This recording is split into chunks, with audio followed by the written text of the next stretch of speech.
नमस्ते महाराज जी। इच्छा में महाराज जी।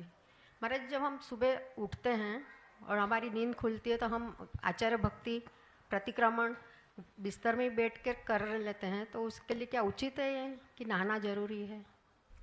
देखिए, जिस स्थान पर आप शयन कर रहे हैं उस स्थान के कारण आपकी शुद्धि अशुद्धि का निर्णय होता है। हम भी सोते हैं, संघ में जो ब्रह्मचारी जी हैं वो भी सोते हैं, लेकिन वो चिटाई में सोते हैं जो शुद्ध है। अगर पाटिया भी लेते हैं तो वो पाटिया भी शुद्ध होता है, पाटा।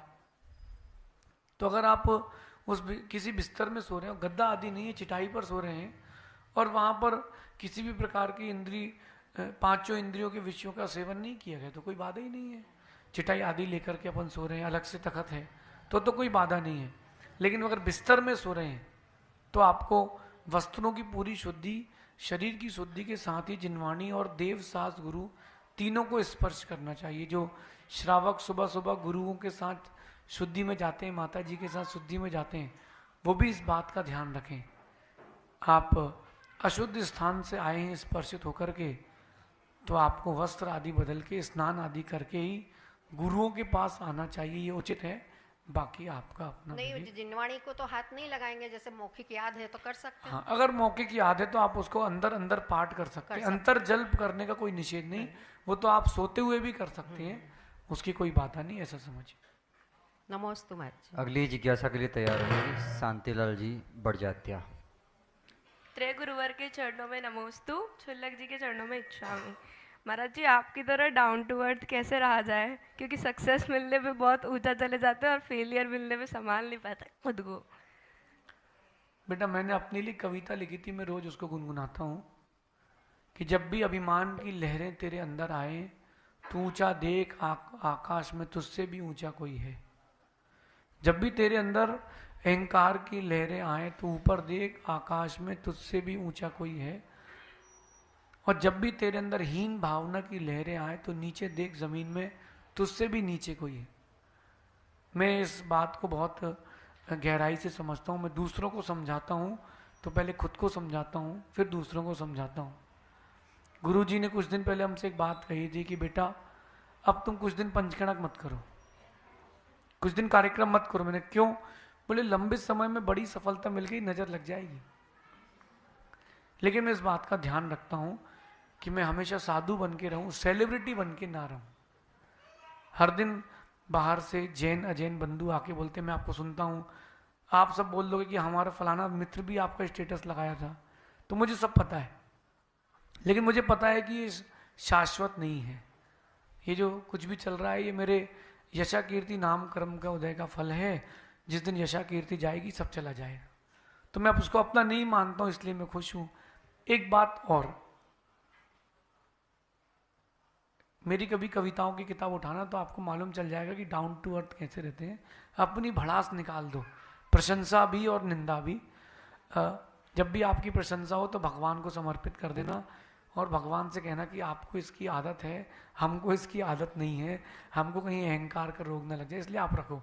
हिंदू दर्शन में देखना, वो लड्डू ले जाते हैं भगवान के पास, एक डिब्बा भर के, वापस कितने मिलते हैं? 4 लड्डू। उसमें से 2 एक वो खा लेता है, 3 अपने मित्रों को, परिवार को, सबको प्रसाद बांट देता है। यही प्रशंसा के साथ करना चाहिए। कोई प्रशंसा करे, भगवान को समर्पित कर दो, प्रसाद में थोड़ी सी ले आओ। जिसने उस काम के लिए सपोर्ट किया है थोड़ा थोड़ा सबको डेडिकेट कर दो, अहंकार की बीमारी कभी नहीं लगेगी। डाउन टू अर्थ रहना पड़ेगा। आपसे भी एक बात कहता हूं कि आप सबसे भी कहता हूं, पैसा कमा लें, ऊंचे पद पर चले जाएं। एक बात अपने दिमाग में रखना कि ऊंचाइयों की उड़ान पर हो, ऊंचाइयों की उड़ान पर हो, थोड़ा संभल के उड़ना। परिंदों ने कल ही बताया था कि आसमान में घराने नहीं होते, ऐसा समझ। महाराज जी, एक और प्रश्न है। आपने बोला था कि दिन का आधा घंटा मेरे को दो, तो तुम्हारे 23.5 घंटे तुम्हारे हिसाब से होंगे, तो पढ़ाई के साथ ये धर्म कैसे मैनेज हो? क्योंकि कुछ भी अगर मतलब हर चीज धर्म के आके ब्लेम करी जाती है। देखो बेटा, ऐसा है, बहुत अच्छी बात बता रहा हूं मैं आपको। माता पिता का धर्म से कभी ऐसा नहीं होता कि वो कहते कि धर्म नहीं करो, लेकिन वो सोचते हैं कि बैलेंस बनाओ। वो क्या सोचते हैं कि बैलेंस बनाओ। तो बैलेंस बनाना आपका कर्तव्य है।